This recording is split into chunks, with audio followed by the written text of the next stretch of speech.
বন্ধুরা, আজকে বিকেলে আমি হাঁটতে বেরিয়েছিলাম। তো যথারীতি রোজকারের মতনই আমি হাঁটতে বেরিয়েছি আজকে।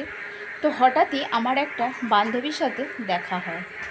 তো বান্ধবীটা আমাকে দেখা মাত্রই খুব অহংকার দেখিয়ে চোখ মুখ ঘুরিয়ে এরকম এরকম করে দিয়ে আমাকে বলছে, এই বয়সে বিয়ে করে দুটো বাচ্চার মা হয়ে গেলি। আমি তো তাকিয়ে হাঁ করে রয়েছি। বলি কি? বলছে, আমার এখনও বিয়ে করতে 5 বছর লাগবে, তুই দুটো বাচ্চার মা হয়ে গেছিস। আমিও চালাক কম না।